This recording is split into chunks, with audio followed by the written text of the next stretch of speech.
Of your TV sets watching news Sunday evening shows how concerned you are about the nation. Two big important developments. On the political front, the trench war getting intense between the AAP Party and the BJP in Delhi. And on the geostrategic front, the disengagement between India and China in Ladakh, how it pans out, what it means for the country.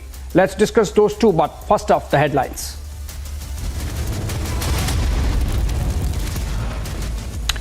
Fresh trouble for the Delhi government. LG orders CBI probe over the alleged Delhi bus scam. 2019 DTC buses deal now under scrutiny. Were some firms favored in the tendering process? Another minister, another scam for the Delhi government. Focused now on the role of Delhi's transport minister. Political storm over the Delhi bus scam allegations. BJP says Kejriwal has been exposed. AAP calls it a diversion tactic. As India-China begin disengagement, Republic is reporting live from near the line of actual control. Even as India-China disengage at the LAC, can the pullback be considered a step forward? Normalization of relations.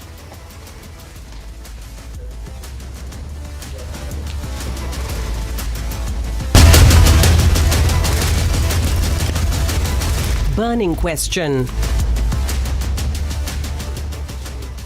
All right, the first burning question. Liquorgate, Schoolgate, and now another scam is being uncovered in the deal that happened for the procurements of DTC buses in 2019. The AAP government in Delhi seems to be embroiled in one or the other allegation over irregularities. First it was Satyen Jain, then Manish Sisodia. And now another minister is under scanner. But AAP continues to cry vendetta, ladies and gentlemen, while raking up embezzlement claims on the Delhi LG Vinay Saxena. But the evidence narrate another story. And with more proof coming out in Delhi bus scam, will Arvind Kejriwal finally respond to corruption charges on his government? We debate after this report. Liquorgate, Schoolgate, and now there's another scam being uncovered. The face-off between Delhi Lieutenant Governor and the Aam Aadmi Party government is refusing to die down. Now the Delhi Lieutenant Governor has ordered a CBI probe against the Delhi government over alleged irregularities in the procurement of DTC buses. हर रोज देखने में आता है कि हर नए विभाग के अंदर घोटाले सामने आते हैं। पहले शराब घोटाला, उसके बाद स्कूल कमरों का घोटाला और अब डीटीसी के अंदर घोटाले की जो जांच लेफ्टिनेंट गवर्नर ने सीबीआई को दे दी है, ये दिखाता है कि पूरी की पूरी सरकार भ्रष्टाचार में डूबी हुई सरकार है। हमारा ये मानना है अपने ऊपर गंभीर भ्रष्टाचार के आरोपों से बचने के लिए एलजी साहब रोज नए नाटक कर रहे हैं। The Delhi Lieutenant Governor has demanded a probe into the alleged irregularities of the purchase of 1,000 low-floor buses in 2019, as well as the purchase and maintenance bids in 2020. The complaint mentions procedural lapses in tendering and procurement processes and criminal misconduct by public servants. The Aam Aadmi Party is trying to brazen it out. जैसे ही कल रात वो सर्वे आया, तुरंत जांच एजेंसियों को बोला गया कि सीबीआई को, ईडी को कि सारे अपने पुराने केस निकालो। एलजी साहब को बोला गया कि आखिरकार कोई तो फाइल निकालो, कोई तो जांच बैठाओ कि जल्द से जल्द किसी तरह से अरविंद केजरीवाल के किसी मंत्री पर कोई तो केस करो। The BJP is demanding answers from the Aam Aadmi Party government. General financial rules होते हैं। अरविंद केजरीवाल जी, आप बताइए, जनरल फाइनेंशियल रूल्स का पालन आपने क्यों नहीं किया? Several Delhi government ministers have come under the agency's scanner over the past few months. From Satyendra Jain in a money laundering case to Manish Sisodia in the liquor excise policy matter to Delhi's transport minister Kailash Gehlot in the DTC bus deal. But some in the opposition continue to cry vendetta. With another CBI probe ordered against the Delhi government, the questions arise. Was preferential treatment given, and were tenders crafted to benefit a few? Bureau Report, Republic TV.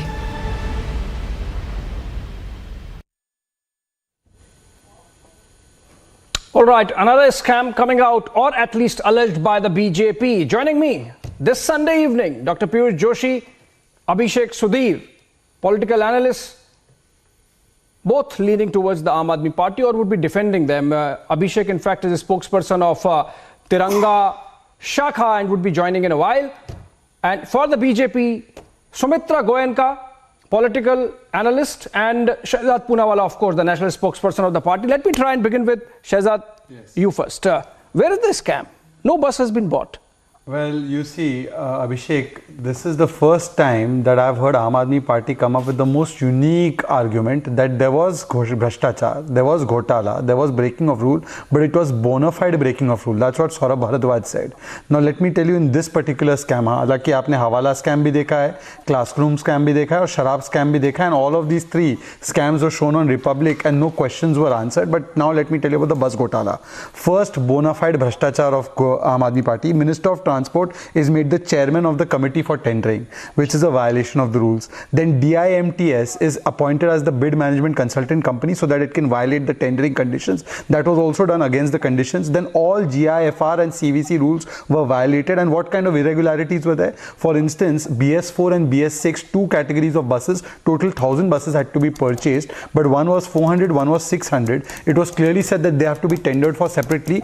Even then, Tata, which had bid for 600 buses of BS6, it was ignored, and even though it was the L1, and JBM, which was actually doing 1,000 buses, which was not allowed, was given, or at least they tried to give the tender to that company. And apart from that, let me tell you that even in the AMC, the annual management contract of this company, the ghotala was done to the extent that 850 crore rupees ka buses were being brought, but 3,000 crore ka AMC was being given, and the rate was increased from 4 rupees per kilometer in 2013 to 45 rupees per kilometer, and that too in a time when the buses should be serviced or repaired free of cost. So there are multiple violations even in this, and the OP Agarwal committee has indicted them. I have all the paragraphs in which they have you come prepared, but let me give the opening comments opportunity to those defending Aam Aadmi Party as well. Abhishek Sudhir, if I could start with you. You know, BJP says, and Shehzad just gave us the capsule of the charges just now. Essentially, they are saying that even if the buses were not bought, there was intent engineered into the deal by bypassing the procedures insofar as bidding is concerned, by approaching the L1 bidder directly, or actually not having an L1 bidder. So you think that the Aam Aadmi Party government is on a thin ice when it comes to this particular scam now?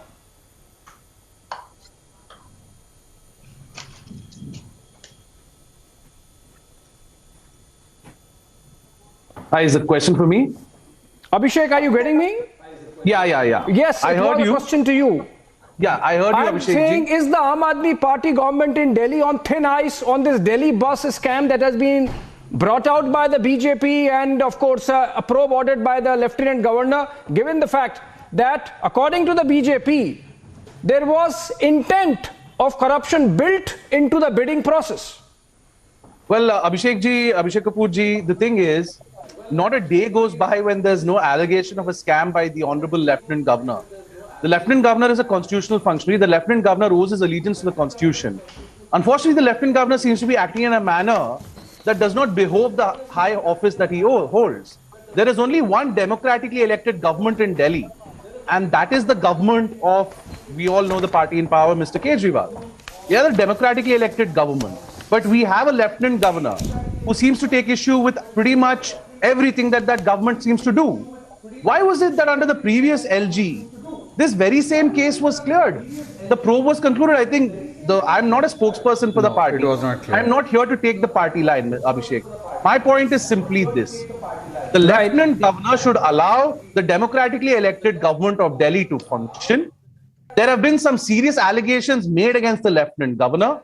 If he is so interested, right, to ensure that there is no corruption, and if he believes that Caesar's wife must be above suspicion, the Lieutenant Governor must also submit himself to a probe as far as the Khadi Gram Udyog is concerned. Instead, we have the Lieutenant Governor who accuses the Delhi government of corruption, accuses ministers in the Delhi government of corruption. And what does he do when he is accused of corruption? He sends them defamation notices. I say sunlight is the best disinfectant. The Lieutenant Governor, quite frankly, is an embarrassment. If I may very the Lieutenant Governor is an embarrassment to the office he holds. Quickly rebut to He's an embarrassment to the Constitution. He should allow the democratically elected government of Delhi to Okay, Abhishek Sudhir. Okay, Abhishek Sudhir. In fact, I have seen that the Aam Aadmi Party has been making some very personal attacks on the Lieutenant Governor. We'll come to that, but quick rebuttal from Shehzad. Shehzad, my question, in fact, adding to what Abhishek Sudhir said, you have to answer that. Despite 1.5 years of a preliminary inquiry going on by the CBI in the same case, yes, there is nothing that has come out. Okay, so Abhishek, since you are such a senior, seasoned man, I cannot get away by lying about anything. You know that the first PE which was filed in this particular case was about the AMC contract, and this complaint, which was then forwarded to the Chief Secretary, and the Chief Secretary did a response from all the departments and then forwarded to the LG for a CBI probe, is about the tendering process, which was violation of GIFR and CVC guidelines, which have not been answered upon specifically. I've told you the specific violations done, but no answer has come upon that. And Abhishek Kapoor, Arnab Goswami ka ek hafte ka purana debate aap dekh lo. He has shown you the proof of the Hawala scam. The court orders were there against Satyendra Jain. He's still in jail. Then the school ghotala, the classroom ghotala. Arnab Goswami has shown you the CVC inquiry report. Then after that, the Sharab ghotala, on which these people have not answered a single question in that matter. Police Sisodia is FIR number 1, and Shravan Kumar and Shravan Kapoor and others have put out the information about this. And lastly, you would remember this bus ghotala also. If there is nothing against it, in fact, if you are true, you should go file a defamation against Shehzad. File a defamation against Vijinder. File a defamation against Gaurav Bhatia, Adesh Gupta. Go, do it. Piyush Joshi, the charge is that Aam Aadmi Party is not taking questions, not answering some valid points raised. Even if, for the sake of argument, let's agree that the CBI has not been able to find anything in the last 1.5 years, and in fact, Shehzad has been very upfront and honest about it. The point is that your ministers are in jail and the courts are not giving them bail. And there are questions being asked. In fact, just about an hour back, the Chief Minister was speaking in Gujarat, where he has been very intensely campaigning. And he did not take the question on DTC buses. I mean, there are some questions you have to answer. There is something that has happened about the bidding process, which has been brought to the notice of the LG by one complainant and at least 2 senior bureaucrats, including the Chief Secretary and a former IS officer. You have to answer those questions. Just a few quick points that I just want to say. You asked whether the Aam Aadmi Party is on thin ice in Delhi. I will say the BJP is on thin ice in Gujarat. We are breathing down their neck, and they can feel the sweat behind their, inside their collars. And that is why they are coming up with a new Ghotala. They are imagining it in their heads. And they are conjuring and facts at their own disposal. My point is that when about Satyendra Jain, in Mr. Jain's case, the same High Court asked that where is the proof? Give us some concrete evidence. That is what High Court has said. Since 2015, that inquiry is going on. It's been 7 years. That's not what High Court has said. Please tell us where the High Court has said this. Please quote the High Court order. The High Court has called him a man of criminal background. The High Court said he is a Hawala Baz in August 2019 order, and the trial court said take cognizance against the charges against him in the ED charge sheet. Prima facie, he is guilty. There is no High Court order that has given Satyendra Jain a clean chit. There is no clean chit from CBI or any agency in the bus scam. There is no clean chit in the schoolroom scam. There is no clean chit in the liquor scam. Stop manufacturing clean chits at your will. There are no clean chits. Or else quote the High Court order. Tell us the High Court order. Read the paragraph. Okay, Shehzad. Now, let him read the paragraph. Okay, go ahead. Piyush Joshi, quote the High Court order and then you go ahead. I am not talking about any High Court order. I am talking about the recent hearing in which the High Court has made this observation. I am not talking about the 2019 High Court order. When we come to 2019 High Court order, where is this observation? Which High Court observation? Which High Court matter was going on in Satyendra Jain case? Please, there is no High Court matter. Let's keep it simple. But where is the High Court matter in this? There is no High Court order. There is no High Court hearing. Let's keep it simple. Let's keep. Why is he lying? Piyush Joshi, where High Court hearing? Piyush Joshi, let's trial court hearing is taking place. Hold on. Let's not go towards the court and judicial processes. Remember, Satyendra Jain, despite still in jail. Station is in judicial custody, and the courts are seized of the matter. It's an ongoing process. A court might make one observation today and another observation tomorrow. There is no finality till the time an order is pronounced. Piyush Joshi, all I'm trying to say, there if is you more give me just substantive a minute, argument. if you just allow me a minute, I'll let you all that is go doing. ahead. Like we are Finish your point, then I'll debate. yeah. Look, just we are conducting this debate. We are wasting 25 minutes on a very important 25 prime time minutes on a seemingly unimportant issue. Why? Because the BJP has made a haywire allegation. Similarly, if you allow a CBI to conduct inquiry into any matter, any XYZ matter, what it does, it derails the whole administrative process. It derails the work that the Aam Aadmi Party government has promised for the people of Delhi. And that is why, that is the singular program that the BJP is adopting. Just construct any ghotala, inside their own imaginary dream, throw it in the media and just start debating about it, because they can't debate the Gujarat model anymore. They can't debate the pathetic state of schools and primary healthcare centers in Gujarat. Dr. Joshi, it's not imaginary dream. There is a report given by a senior officer and a recommendation by the chief secretary. And of course, in your defense, I'm saying, if the CBI has not found anything in a preliminary inquiry for a year and a half, let this be investigated as well. But a couple of points made by those who are defending the Aam Aadmi Party here, and let me take this to Sumitra Goenka. Sumitra Goenka, no bus was procured under the procurement plans and no contract was awarded. So essentially there is no loss to the exchequer. As Kapil Sibal would have said, no loss theory. Zero loss theory. But also, this charge that comes the BJP's way, that at the end of it, the Aam Aadmi Party government is a democratically elected government and it commands majority in the assembly. And you are, with all these sustained scams that you bring out, you are creating a situation where you are damned if you don't, you are damned if you don't. For example, if the Aam Aadmi Party goes ahead and buys those buses, you say there is corruption. If they don't buy the buses, you say, oh, there are no buses. What's happening to the people of Delhi? I think some kind of dialogue has to happen between the two parties. Sumitra. Yeah, good evening. So I think first of all, the main sufferer in this entire thing are the people of Delhi.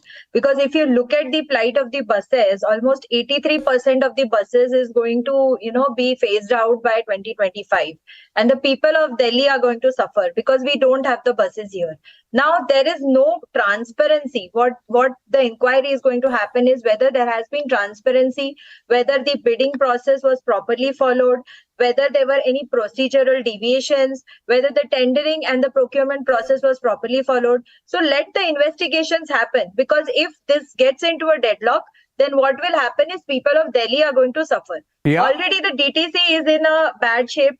The CAG has already raised red flag on it.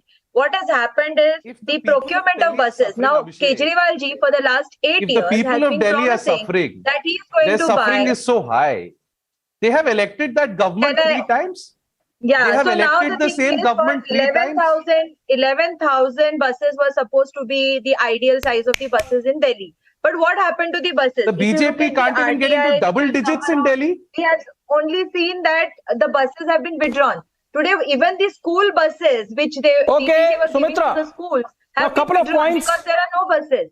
So now the problem is... I want to bring it. No, Shahzad, let me structure it. Let me structure it. I'll let you in. Abhishek, please. Allow me a rebuttal. Okay. They have not held the MCD poll. Okay, no, why are they not holding the MCD polls? Abhishek, just hold on. Abhishek, just hold on. Just hold on. Let me structure it. I'll come to you. We have only 5-7 minutes left. Let's structure it. The catch is that no procurement happened, okay?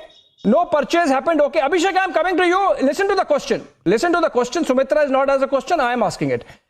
No procurement happened. No purchase happened. Okay, fine. But the catch is that the process was stopped only after CBI inquiry started. Like in the case of Liquorgate, you reverted back to the old policy the moment the CBI came in, because you realized there might be something to hide. Is it that there was something to hide and that's why immediately the process was stopped?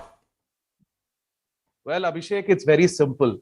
The Chief Minister of Delhi cannot function and cannot carry out the mandate that the people of Delhi have given him because the Lieutenant Governor, his only job is to obstruct the Delhi government. That is the brief that has been given to him by the leadership of the Bharatiya Janata Party. He is a constitutional functionary, but he functions like a party functionary. This simple question to Shehzad Poonawalla: hold the MCD polls. Why is it that your party can't even get double digits? You can't even get 10 seats in Delhi. I hold no brief for any party. I'm a member of an organization, an ideological organization that is opposed to the RSS and the BJP. If you are not corrupt, go look at the state of the MCD schools. I invite Shehzad Poonawalla, like Gaurav Bhatia was invited by another party spokesperson, to come see the schools in Uttar Pradesh. Please come look at the terrible state of the schools. Okay. If the people of Delhi truly believe that Arvind Kejriwal and his government are corrupt, they will not keep electing them again and again and again with a thumping majority. Talk about was the bidding. The people are not fools. Abhishek, you have made your point. Tiranga Shakhas, a bit of a disclosure, Tiranga Shakhas are backed by the Aam Aadmi Party. It might be an independent organization. Yes, but you have made your point. Let Shehzad answer that. Shehzad, the point he is making is that you are not holding MCD elections. You are on thin ice on MCD. You are not in power in Delhi, and perhaps you are on thin ice in Gujarat as well. अभिषेक, जब भी कोई भ्रष्टाचार का आरोप लगे तो अब जवाब इसका ये होगा कि हम चुनाव जीते. तो by that logic, we have won 2 national elections in Gujarat. We've been in power for 27 years. Why do they accuse our governments of any corruption? Secondly, let me tell you one thing. This is a report that says, now let me read from this report. Since the technical bids for supply of buses were opened ahead of the bid for AMC, the number of bidders of AMC was known, leaving limited room for negotiation. There was no real price discovery in the absence of any cost benchmarking. The evaluation criteria adopted by DTC was flawed and not in accordance with the relevant guidelines. One second. These are the violations. One second. The entire debate. Let's have one at a time, please. Abhishek, hold on. One second. Why is he so eager to finish? These are too technical. This is too technical stuff for people who are not with the Aam Aadmi Party. That's why I'm just doing a bit of balance. I am telling you that there was, even if you have been stopped from purchasing the buses using corruption, there was corruption, and that has been documented in these reports that you broke the rules. So first of all, there is corruption. Attempt to murder is also a crime. Attempt to corruption and to do corruption is also a crime. Under POCA, this is also corruption that you tried to break the rules, although you were stopped from buying those buses. Secondly, they kept saying the same argument. Please have the patience and the courtesy that we can speak one at a time. Please, one at a time. Can we speak one at a time? Go. Finish your point. Yeah. Secondly, they said the same thing, Abhishek. Can we please have a human conversation? Abhishek, hold on. Abhishek, remember this was the argument made during Jhara. I mean, it's laughable. This gentleman is a lawyer, is it? I find they are not making us feel the absence of Aam Aadmi Party. Exactly. No, because even if they don't do corruption, they'll come and defend somebody else's corruption. This is Samajwadi Party. Anyways, he's a Samajwadi Party member. Anyways, now Abhishek making a more serious point. You remember when the Liquorgate debate started and we raised questions on the liquor scam, they said, koi ghotala nahi hua, sabse imandar hai Manish Sisodia. Then they reverted to the old policy. If there was no corruption, why they went back to the old policy? And trust you me, on this bus ghotala, on the hawala ghotala, on the sharab ghotala, and on the classroom ghotala, their hands are seeped in corruption. Everywhere you look, this is a government of ghotala, by ghotala, for ghotala. All right. I'll give the last word to Piyush Joshi. Piyush Joshi, Piyush Joshi, I understand you are not from the Aam Aadmi Party. By this logic, Samajwadi lost the election in UP. They are the most corrupt. They lost 2 elections, they lost by-polls, they lost 2014, they lost 2017, 2019, 2022, 2022 re-poll, by-poll. So that means you are the most corrupt. By this logic, Abhishek Sudhir, you are the most corrupt. Now you should stop defending the corrupt. Abhishek Sudhir, you have made your point. Let Piyush Joshi take this final argument on behalf of the Aam Aadmi Party. Every LG has been accused by the Aam Aadmi Party till now. Can I just respond? When we talk about the CAG report, what are we talking about? Essentially, the CAG praised the revenue surplus model of Delhi government. It is the central government agency called the Central Vigilance CVC, Central Vigilance Commission. They have praised the reduction in corruption, and they have mentioned in their report that there is an 86% corruption drop in the state of Delhi. What are we talking about? When we talk about CAG, there is an ghotala in the Poshak Ahar of the women and children in the state of Madhya Pradesh, and it is the State Auditor General which has mentioned the report. When the Home Minister of India is going to show the courtesy of sending the ED and CBI to the Chief Ministers of Madhya Pradesh offices, when are they going to raid it? And if you are going to discuss about policy decisions, if you are is deflecting. Each and We every are discussing. policy decision We as are discussing. scam. When are we going to Dr. Piyush Joshi, Dr. Piyush Joshi, we are discussing the trench war that is happening between the Delhi unit of the BJP and the Aam Aadmi Party. We are not discussing Madhya Pradesh today. Remember, in a couple of days, Madhya Pradesh would be getting cheetahs 70 years after perhaps last time they roamed on the lands of India. But, you know, again, I am digressing because you digressed. The point is, the saga of charges and counter-charges on corruption between the BJP and the AAP in Delhi continue almost on a daily basis. The ping-pong, unfortunately, has got reduced to a caricature of serious political dialogue, making people of Delhi perhaps suffer. The freebie culture is a serious debate. Teachers not getting salaries in colleges is a serious subject. Schools converting toilets into classrooms is something that should not be ignored, irrespective of who has done it. Equally important for investigation agencies to do speedy probes and clear the air. We wait for the next round.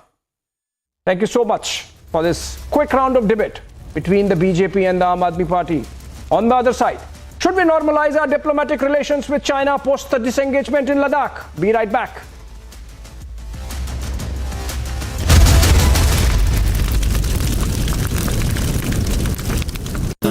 Amity faculty have filed over 1,600 patents. Yet another reason why Amity has been conferred with the National Intellectual Property Award by Government of India for being the top Indian academic institution for patents and commercialization. At least 17 crore of cash has been recovered following raids by the Enforcement Directorate in connection with a mobile app fraud scam. The money was recovered from a businessman in Kolkata following searches at least 6 locations.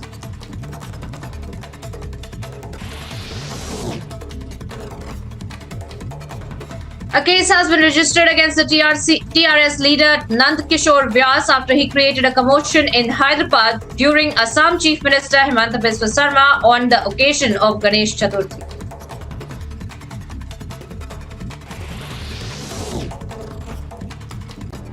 Three shooters linked to the Lawrence Bishnoi and Goldi Brar gang were apprehended with pistols in their possession in Nepal. Despite being warned to surrender at the time of the apprehension, assailants fired rounds aiming towards at the police party while attempting to flee, with one bullet landing at the bulletproof vest of one of the personnel.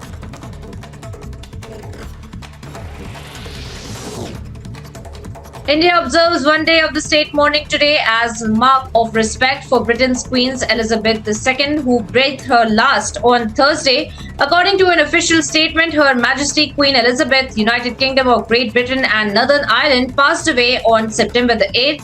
And as a mark of respect to the departed dignitary, the Government of India has decided that there will be a one-day state mourning.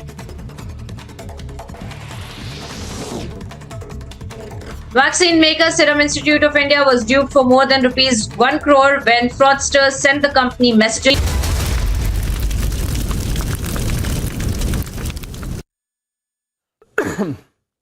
Welcome back. After almost 2 years of standoff at the LAC, the disengagement of Indian and Chinese soldiers from patrolling Point 15 in eastern Ladakh is set to be wrapped up by tomorrow, as announced by the two sides earlier.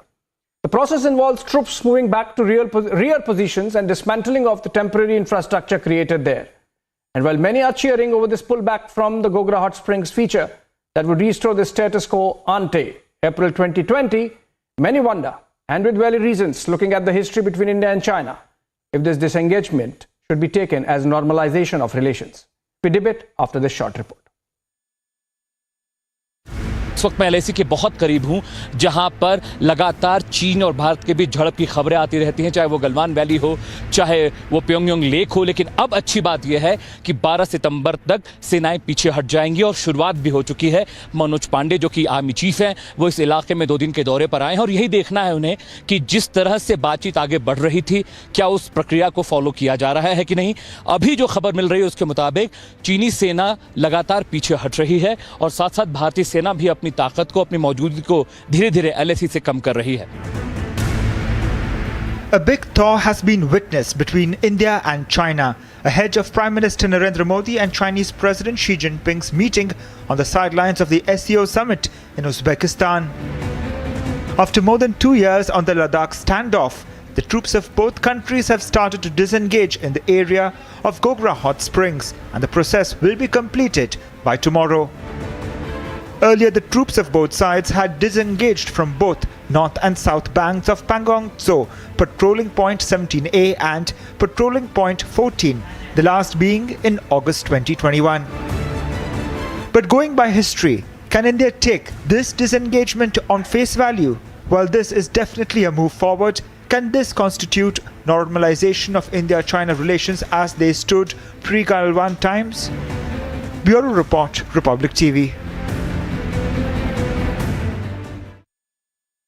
Well, post the disengagement, should we normalize our diplomatic relations with China or be very cautious? Joining me on this debate, Major G.D. Bakshi, defense expert, of course you know him, Jitendra Kumar Ojha, geopolitics and national security analyst live from Delhi, Vivek Srivastav on the other side. Let's understand what is the other side first. Political analyst leans towards the left, live from Delhi. Anirban Banerjee, political analyst, leans towards the TMC, live from Kolkata. I'll start with General G.D. Bakshi first. Sir, the kind of history that we have had with China in the recent past and in the long past as well, should we even be bothering to normalize now the kind of conduct Chinese have shown over the last few years? Look, I'd like to point out that the compulsion right now is more on China's part. China is now deeply embroiled in Taiwan, in East China Sea, in the South China Sea. It has the threat of America, it has the threat of Japan. There are things boiling up in the Taiwan Straits. So it is in China's interest to try and de-escalate on the India front. Otherwise, it is in a very bad, very undesirable two-front situation. So we are happy if China is going to pull back. But I think we've had many false starts, in the past. We have had, many stabs in the back in the past. And therefore, we have to be extremely careful. The problem is we start getting a euphoria in this country and we start singing psalms of Hindi Chini Bhai Bhai once again, which are sometimes very tragically premature. We've had round after round for the last 30 years, 20 years plus, we've been having special representatives meeting, talks at the Prime Minister, political leadership level, talks at the NSA level, talks at the Foreign Ministry level, the Defense Ministry level, army to army talks. But invariably we find that the Chinese are not in a mood to settle this on a permanent basis. For example, we have one perception of the LAC. They have another perception. We said, please mark your perception of the LAC on a map and let us at least exchange maps. That is the first step towards the removal of the problem. So far they have refused. Then in 2020 they started the latest tamasha in Ladakh, and they were doing it because their ally Pakistan had become very deeply cowed down by the Balakot strike, by the Uri strike, etc. And they were worried that India is getting very assertive in J&K. So to put pressure on India, they had started the attempted intrusions in Ladakh. But they got it back in tit for tat, in full measure. We matched them soldier for soldier, tank for tank, gun for gun, aircraft for aircraft, missile for missile. So China has learned its lessons, hopefully. And if things still become back to status quo ante as it was in 2020, well, we won't mind. But till that happens, I'm sure we are going to wait and watch. We will let actions speak louder than words. We are going to wait and watch. Vivek Srivastav. Yeah. General Bakshi says, and I fully agree with him, that the kind of false starts we have had, the kind of backstabbing we have had from China, the manner in which it has conducted itself vis-a-vis Pakistan, terror, we are not going to normalize anytime soon. We shouldn't. We should be just waiting and watching. We shouldn't give Chinese an opportunity to say, oh, everything is hunky-dory and we are the leaders of the world.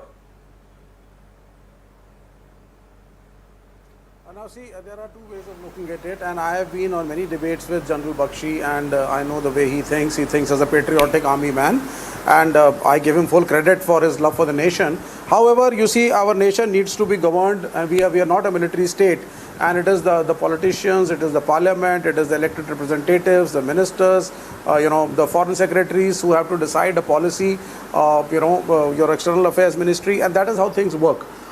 You have to understand that war is not a solution, and no country, however big or small, today in 2022 needs a war. Who's saying we are going to war? Russia versus Ukraine, which was disastrous. Who's saying we are going to war? Ukraine. Yeah, I mean, let me complete. So, first of all, you have to be very clear as to what is your perception. Your perception and your aim is not to challenge, your aim is not war, your aim is peace. You need to talk, you need to engage. It's a very welcome thing from both the sides. They have agreed to back off.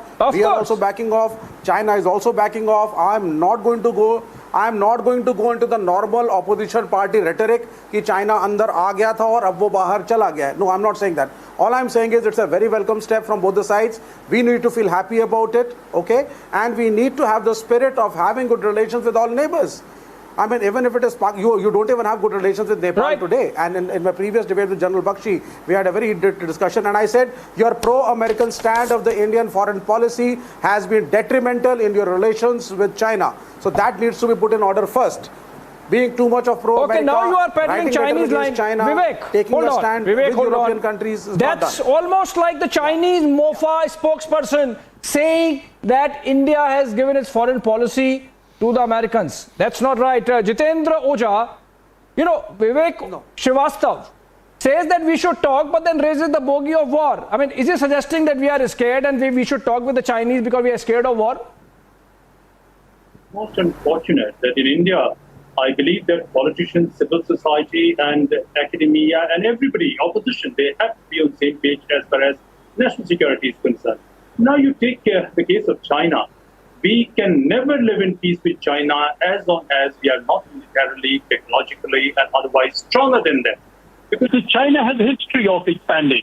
You see, all these areas where this conflict has taken place, even as per 1947 map of China, these areas are inside the line of actual control on the Indian side. So China has a tendency to, carry out this kind of aggression, and they have been mocking us. They have been saying that India is an old civilization, but they have never ever been a strong state. And they've always been saying that we always speak in a very fractured voice. Look, peace cannot be obtained by just begging with anyone. Peace can be obtained only when you are militarily strong enough, to reverse something like this. And I believe as long as India does not emerge as a very powerful state, to a very strong national security strategy, which looks into internal governance as well as our external security challenges, we cannot live in peace with China. This part of the region, this part of the world can never be stable. So we have to take this only as an interim progress. We must welcome it, but we have to prepare constantly, for future challenges which are inevitable. And this is inevitable as long as we have this kind of opaque and authoritarian system in China, which is virtually colonized most of Africa, most of Central Asia, and far east and gone right up to even South America, you can see. And they are having global power ambitions, and they want to trample down upon us. And this is most unfortunate that, sections of our people are speaking in this language, as you said, towing the line of global trends of China. You don't feel that bad when America is imperialist. You don't feel bad. Do you find yourself in agreement with Vivek Jinping Srivastav, as Arnav would say, that India has given over its foreign policy to the Americans, and that's why the Chinese did what they did in Galwan, what they did in Ladakh?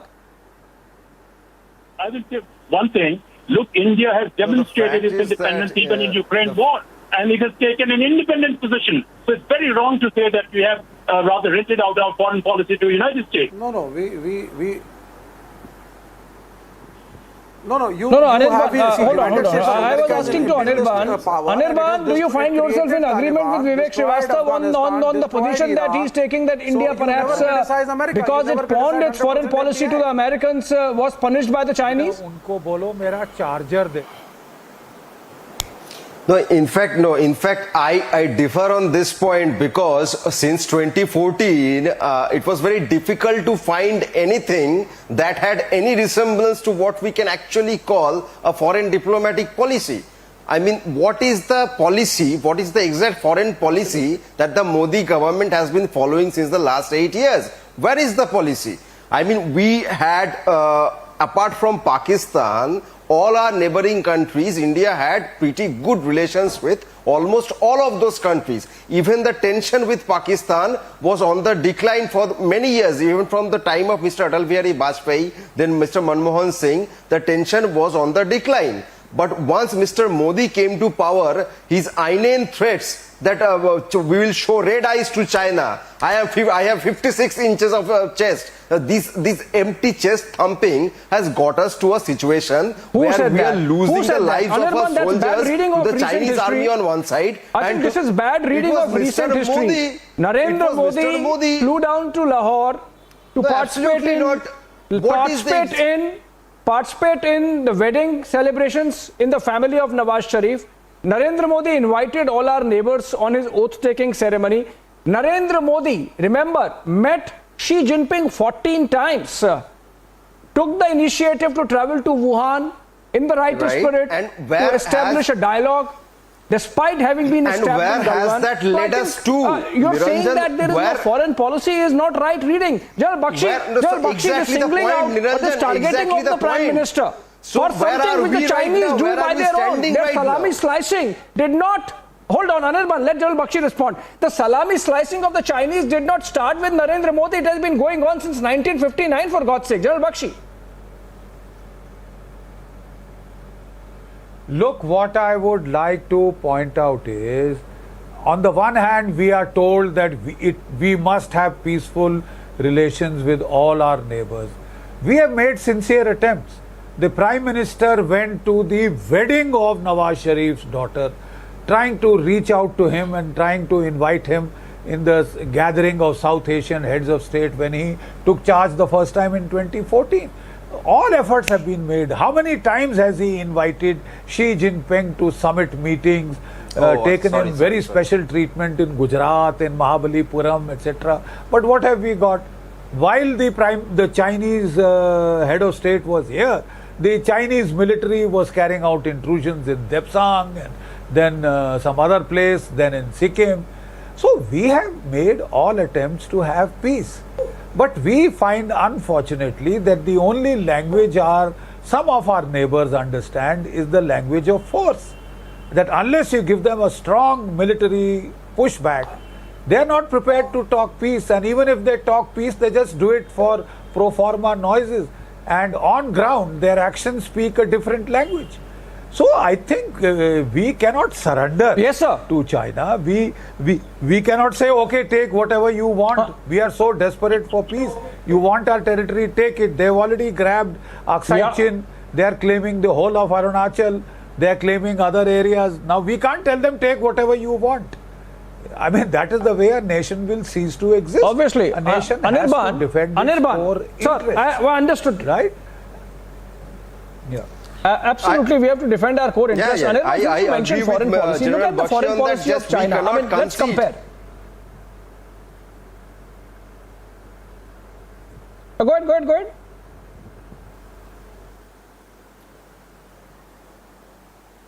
Was there a question to me? Are you making a point on everyone? I said make your point. To me, Abhishek. No, Abhishek, since my point is that I completely agree with General Bakshi on the point that we cannot concede to the whims and fancies of our neighboring countries.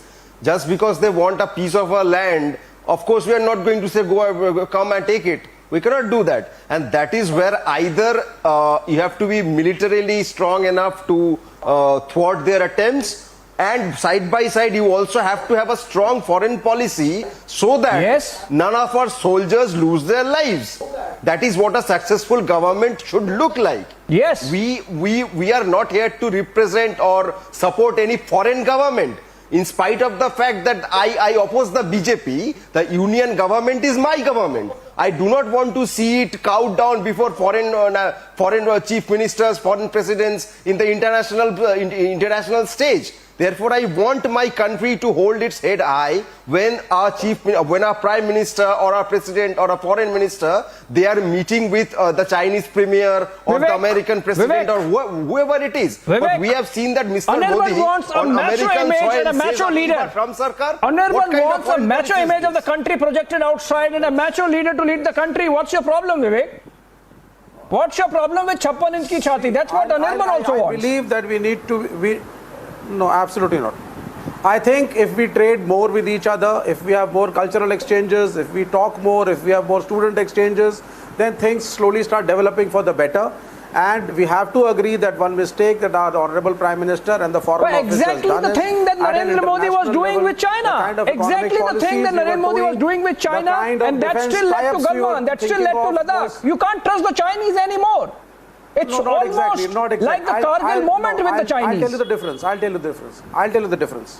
you the difference. See, going to Nawaz Sharif's wedding, कि उनके घर के wedding में आप गए, that is a very small thing. However, when it comes to your economic policies, when it comes to your defense exchanges, we have been very, very pro-America, pro-Israel, pro-Europe, pro-capitalist countries. You believe in 100% FDI. The Prime Minister himself leads the delegations of businessmen abroad to these countries and tries to do things. So many international measures, so many letters have been written, even against the Chinese, in which we are also a party with the Americans and the Europeans. So, I mean, let us face it. We need, when we have neighbors, you cannot change your neighbors. If you are pushing China the communist argument, India is a neighbor, Vivek, and we cannot change the fact let me tell you, China believes in 100% FDI. China believes in SEZs. You know, you are pushing that argument. You are saying, you are showing as if capitalism is some kind of crime. You know, China practices capitalism more than the United States. These are studies done which show that in terms of capitalist ethos, See, you have to the Chinese are perhaps one of even on Americans. Okay, now see, the Chinese are not one up on the Americans because it is the just Americans that they call it, the Taliban, they just call it capitalism with Chinese characteristics. It is the Americans who destroyed Vietnam. It is the Americans who destroyed Vietnam. It is the Americans who are responsible for so much of Islamic terrorism. Country after country, village after village has been destroyed. Okay, so anti-Americanism is the premise. Anti-Americanism is the premise on which Vivek Srivastava's argument is based. Jitendra Ojha, though we have not done that. Remember, as late as yesterday, India, Vivek, hold on, we are having a reasoned argument. I am pushing the debate forward. As late as yesterday, because you are pushing the American argument, as late as yesterday, India did not join the trade pillar of IPEF, the new grouping that has been formed by American leadership for the Indo-Pacific. The reason is India says that we will keep our sovereignty intact even in trade.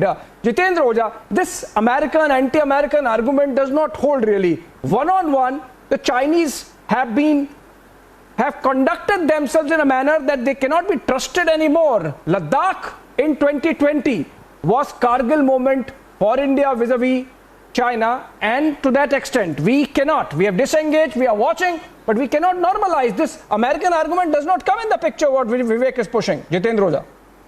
Yeah, two things I would say.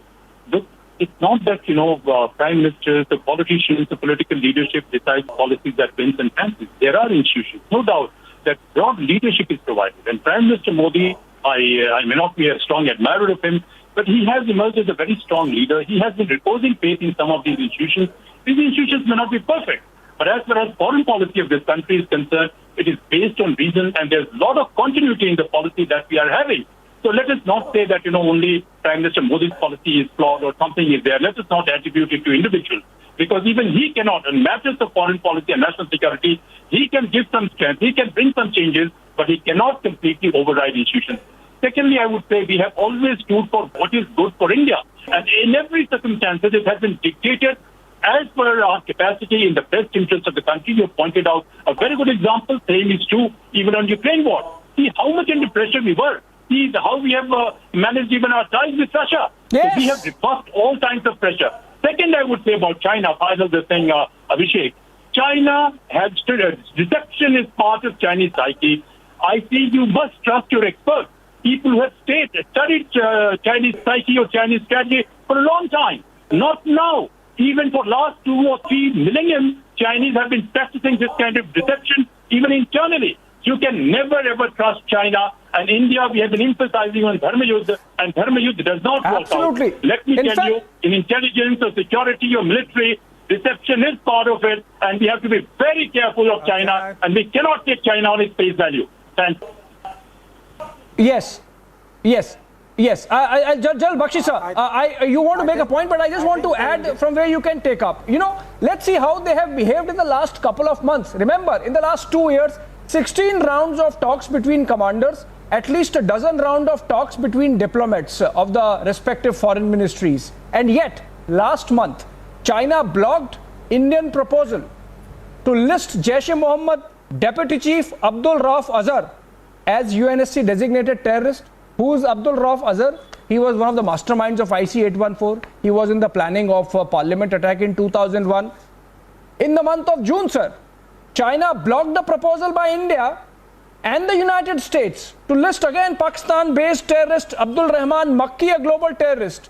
Now, when the talks are happening, as Vivek suggests that we should talk, we should do trade, we should have people-to-people exchange, during all this process, the Chinese have been standing with terror, standing with Pakistan. How do we trust them?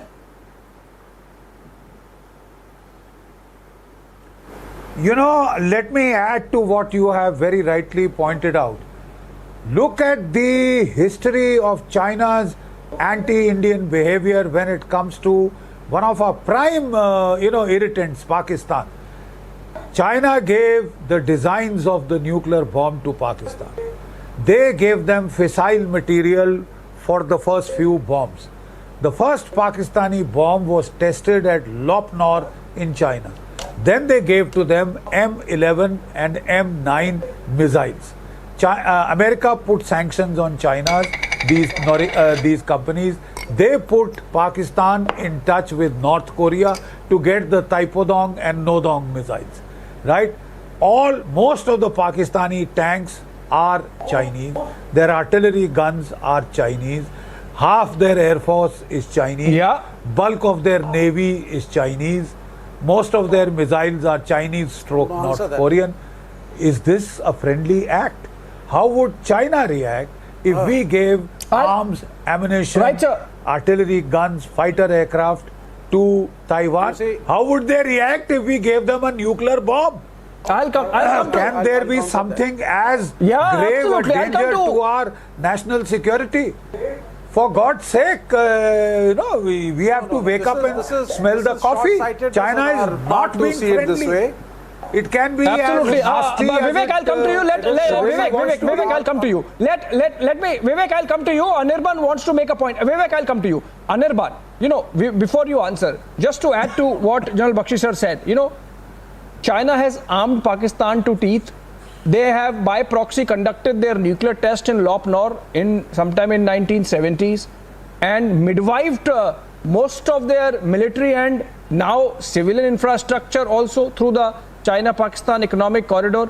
They do not value our concerns on terrorism. They do not value our sovereignty in Pak-occupied Jammu and Kashmir. How do we talk to these guys? See, we really cannot choose our neighbors, but we can choose what our relationship with them might be. For decades, India had practiced its foreign policies, foreign positioning as non-alignment. And history is witness that it has been a very, very successful positioning in terms of foreign policies. Therefore, what China has been doing over the years and decades, we all know that. Therefore, in this region of the world, China and India are two very big countries with very, very immense potential to be maybe superpowers in future. India will, of course, become a superpower in the future. And China is probably already a superpower. Now, therefore, they will always want to stop us from becoming another superpower in this region. And that is exactly where the guile of the Indian government comes in. Here we are looking forward to our leader, whether it's the Prime Minister or the Foreign Minister, to guide us through this mess. It doesn't matter whether I oppose the BJP or not. The union government is the union government. The government of India must guide us through this mess. But what have we seen? That the Chinese threatens us, they kill our soldiers, they get into our territory, they do whatever they want to. This must stop. And that is what the responsibility of the government is. They have not gotten into our territory now. They have been in our territory so far as the Ladakh sector is concerned since 1950s. Vivek, but you were talking about foreign policy. Now, which country you hold in high esteem? They are armed to Sri Lanka in their worst period of crisis, economic crisis. They have threatened Taiwan. We have seen how they have militarily conducted themselves vis-a-vis Taiwan in the last 1 month. They have been bullying Japan. They have been bullying a tiny country like Bhutan. They are getting into a tiff with Canada. They are indulging in, a powwow with a small country like Lithuania. You're talking about foreign policy. Look at the manner in which we have given almost $4 billion and more to Sri Lankans when they were struggling. We are giving line of credit to Bangladesh. We almost take care of entire budget of Bhutan. Remember the manner in which Maldives has reciprocated the niceties with which we have treated them. Except for Pakistan, we have been fantastic as a neighbor. And look at what the Chinese have done. How can you blame our foreign policy for the Chinese conduct vis-a-vis us? Now I'll tell you. Now see, I agree with Anirban when he says that non-alignment under Nehru was one of the best policies to be followed.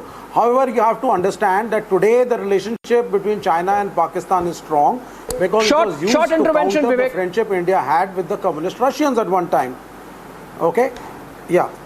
Yeah, so it was there because there was a great friendship between the communist Russians and the Indians, and it was basically used to counter it up. So you have to see it in that historical perspective, which is what we are not trying to see. So today when things have changed and the basic polarization of the world has changed and the concept of superpowers have changed, we have to see it with a different perspective. Okay, and you have equations change with time. That's again one thing that we have to see. Okay, Vivek, last word to General G.D. Bakshi, sir. Yeah. My position is, and I'm taking it openly here on the program, that we shouldn't be normalizing with China, and that Galwan is similar to what Kargil did to us vis-a-vis Pakistan. General Bakshi, sir, your last 30 seconds of comments.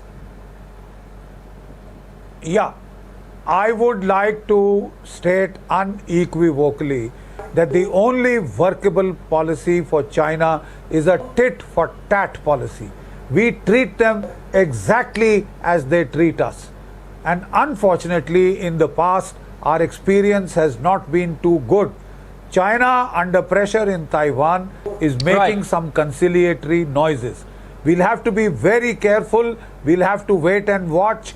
Agar Kathni or Karni, if the actions match their words or the words match their action, and only then take a very considered view. There is a tendency in this country to be swept off by a few swallows. One swallow does not make a spring. We'll have to wait and we will have to watch. One swallow does not make a summer. Thank you so much, sir. In fact, post-Galwan, the India-China relationship has changed fundamentally. Having stood up and stared down the Chinese breach of agreements, India has sent a message to the global community that not giving in to bullying is possible. To make our China posture even more strong, India needs to not just be a $5 trillion economy soon, but also think in terms of being a $20 or $25 trillion economy in medium term. With that level of development will come more confidence to force a boundary solution on the Chinese. Till then, let's engage, disengage, and let them know we are not going to be cowed down. Thanks for watching this Sunday evening. Thank you so much.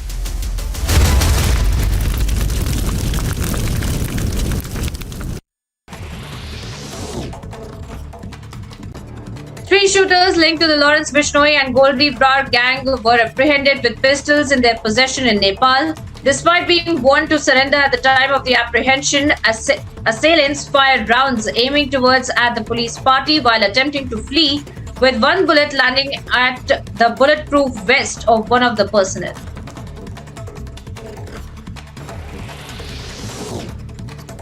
India observes one day of the state mourning today as a mark of respect for Britain's Queen Elizabeth II, who breathed her last on Thursday. According to an official statement, Her Majesty Queen Elizabeth, United Kingdom of Great Britain and Northern Ireland, passed away on September the 8th. And as a mark of respect to the departed dignitary, the Government of India has decided that there will be a one-day state mourning. Vaccine maker Serum Institute of India was duped for more than rupees 1 crore when fraudsters sent the company messages in the name of their Chief Executive Officer Adar Poonawalla and asking for a transfer of money. The development was confirmed by the Pune police, and an FIR for cheating and offences under the Information Technology Act have been registered against the unidentified persons.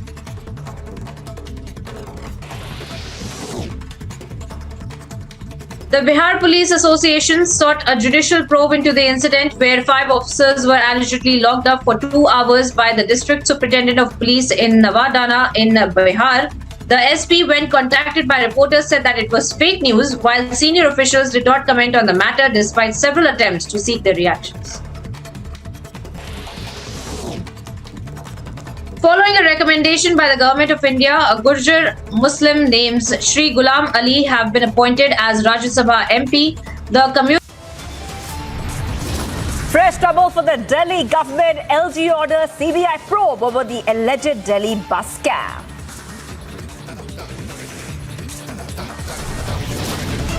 (2019) DTC buses deal now under scrutiny. Were some firms favoured in the tendering process?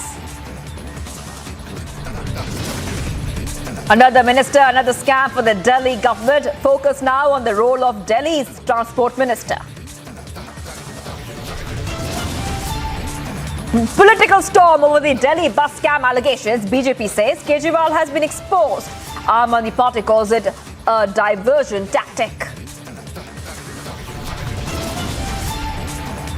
Sought a boarding pass, served ED summons instead. TMC MP Abhishek Banerjee's relative blocked at the Kolkata airport over coal scam.